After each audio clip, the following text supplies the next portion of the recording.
We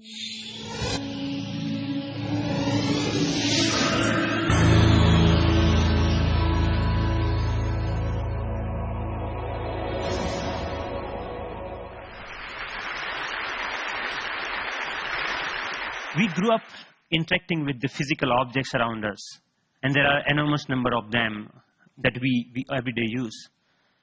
Unlike our most computing devices, these objects are much more fun to use with.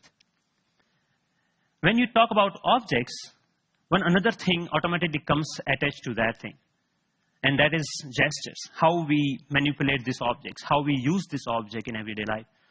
We use gestures not only to interact with these objects, but we also use to interact with each other. Like gesture of namaste, maybe to respect someone, or maybe in India, I don't need to teach a kid that this means 4 run in cricket. It comes as a part of our everyday learning. So I'm very interested from beginning that how can our knowledge about everyday objects and the gestures and how we use this object can be leveraged to our interaction with the digital world. Rather than using a keyboard and mouse, why can I not use my computer in the same way that I interact in the physical world?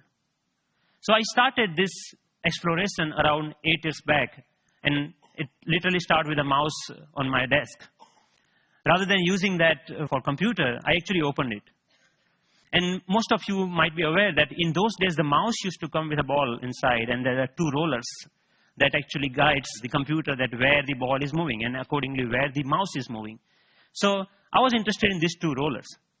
And I actually wanted more, so I borrowed another mouse from a friend, never returned him, and I have now 4 rollers. What interestingly I did with these rollers is basically I took them off from these mouses and then put in a one line. It has some strings and pulleys and some spring. And what I got is basically a gesture interface device that actually acts as a motion sensing device made out of $2. So here, whatever movement I do in my physical world is actually replicated inside the digital world just using this small device that I made around 8 years back in 2000. Because I was interested in integrating these 2 worlds, I thought of sticky notes. I thought, why can I not connect the normal interface of physical sticky note to our digital world? A message written on a sticky note with my mom on a paper can come to an SMS, or maybe a meeting reminder automatically syncs with my digital calendar. And a to-do list automatically syncs with you. But you can also search in the digital world, or maybe you can write a query saying, what is Dr. Smith's address? And this small system actually prints out. So it actually acts as a paper input-output system, just made out of paper. In one another exploration, I thought of making a pen that can draw in 3 dimensions. So I implemented this pen that can help designers and architects not only think in 3 dimensions, but they can actually draw so that it's more intuitive to use that way. Then I thought, why not making a Google map, but physical world? Rather than typing a keyword to find something, I put my objects on top of that. If I put a boarding pass, it will show me where is your flight gate. A coffee cup will show you where you can find more coffee, or where you can press that cup. So this was some of the earlier explorations I did, because the goal was to connect these 2 worlds seamlessly. Among all these experiments, there was one thing very common. I was trying to bring a part of the physical world to the digital world. I was taking some part of the objects or anything intuitiveness of the real life and bringing them to digital world. Because the goal was to make our computing interfaces more intuitive. But then I realized that we humans actually are not interested in computing. What we are interested is in information. We want to know about things. We want to know about dynamic things going around. So I thought about last year, in the beginning of the last year, I started thinking that why can I not take this approach in reverse way? Maybe how about I take my digital world and paint the physical world with that digital information? Because pixels are actually right now confined in these rectangular devices that fits in our pocket.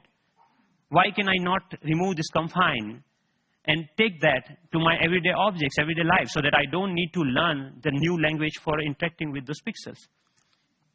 So in order to realize this dream, actually I thought of putting a big size projector on my head. I think that's why it's called head-mounted projector, isn't it?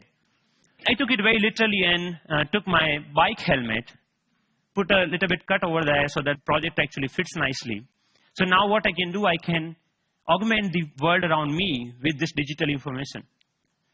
But later, I realized that I actually wanted to interact with those digital pixels also. So I put a small camera over there that acts as a digital eye.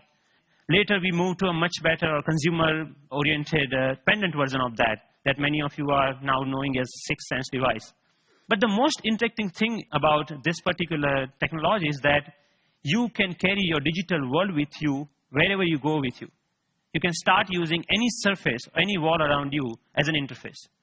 The camera is actually tracking all your gestures. Whatever you are doing with your hands, it's understanding that gesture.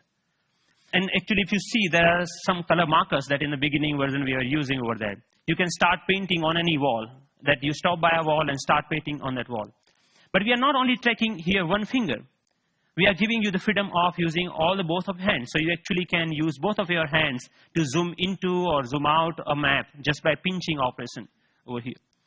The camera is actually doing just getting all the images, it's doing the age recognition and also the color recognitions, and like so many small algorithms are going inside. So technically it's a little bit so complex, but it gives you an output which is more intuitive to use in some sense. But I'm more excited that you can actually take it outside. Rather than getting your camera out of your pocket, you can just do the gesture of taking a photo and it takes photo for you, right? Thank you. And later, I can find a wall, anywhere a wall, and start browsing these photos. Or maybe, okay, I want to modify this photo a little bit and send it as an email to a friend. So we are looking for an era where computing will actually merge with the physical world. And of course, if you don't have any surface, you can start using your palm for simple operation. I'm here, I'm dialing a phone number just using my hand. Yep. The camera is actually not only understanding your hand movements, but interestingly, is also able to understand what objects you are holding in your hand. What we are doing here is actually, for example, in this case, the book cover is matched with so many thousands of, or maybe millions of books online, and checking out which book it is. Once it has that information, it finds out more reviews about that, or maybe New York Times had a sound overview on that, so you can actually hear on a physical book as a review of a sound. Gave a famous talk at Harvard University. This was Obama's last visit last week to MIT. And in particular, I want to thank two outstanding MIT So I was seeing the live of his talk outside in just a newspaper. Your newspaper will show you live of your weather information rather than having updated like you have to check your computer in order to do that, right?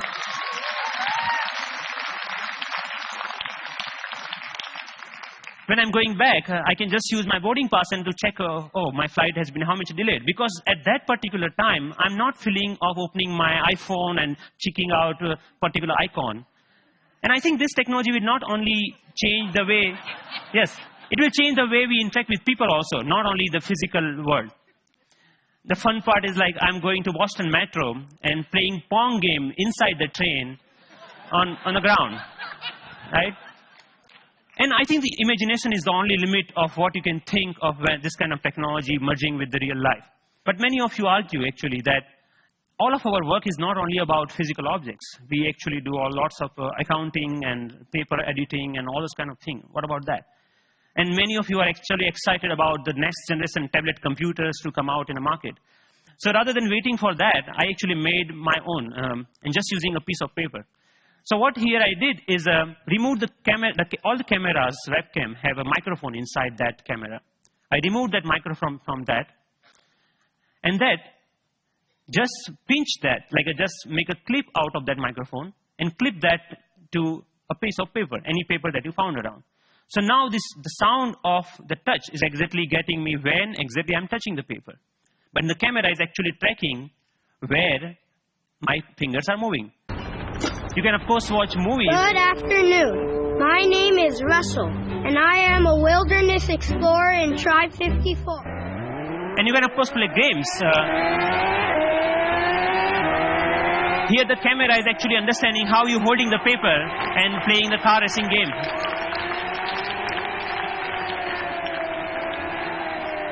Many of you already must have thought, okay, you can browse. Yeah, of course you can browse to any website. So you can do all sort of computing on a piece of paper wherever you need it. So, but more interestingly, I'm interested that how we can take that in a more dynamic way. When I come back to my desk, I can just pinch that information back to my desktop so that I can use my full-size computer. And why only computers? We can just play with papers. Like paper world is interesting to play with. So here I'm taking a part of a document and putting over here the second part of from second place, and I'm actually modifying the information that I have over there. Yeah, and then I'm saying, okay, this looks nice. Let me print it out, that thing. So I have a now printout of that thing, and now, so the workflow is more intuitive the way that we used to do before, maybe 20 years back, rather than now switching between these two worlds. So as a last thought, I think that integrating information to our everyday objects will not only help us to get rid of the digital divide, the gap between these two worlds, but will also help us in some way to stay human, to be more connected to our physical world. And it will actually help us not end up being machines sitting in front of another machines. So that's all. Thank you.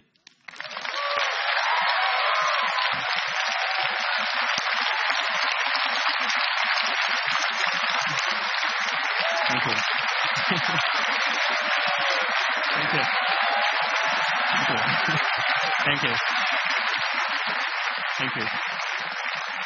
So Pranav, first of all, I mean, you're a genius. This is incredible. Really. Thanks a lot. What are you doing with this? Is there a company being planned, or is this research forever, or what? So there are lots of companies, actually sponsored companies of Media Lab, interested in taking this ahead in one or the way.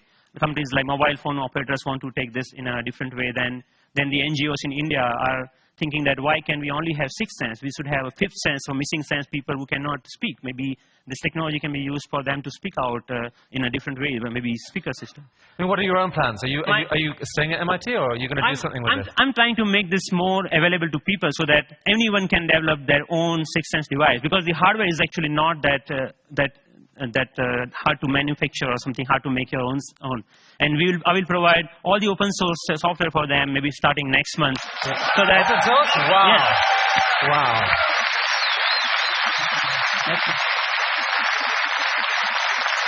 Are you going to come back to India with some of this? Yes, of course.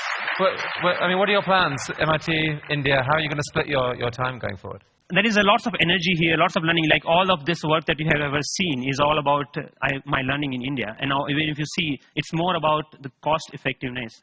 This system costs you $300 compared to the like $20,000 of Surface tables or anything like that. Or maybe even the $2 mouse gesture system at that time was costing around like $5,000.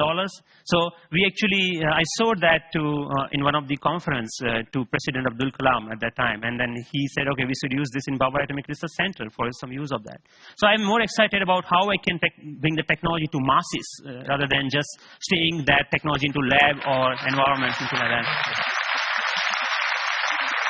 Based on the people we've seen at TED, I would say you're truly one of the 2 or 3 best inventors in the world right now. And it's an honor to have you here at TED. Thank you. Thank you so much. It's fantastic.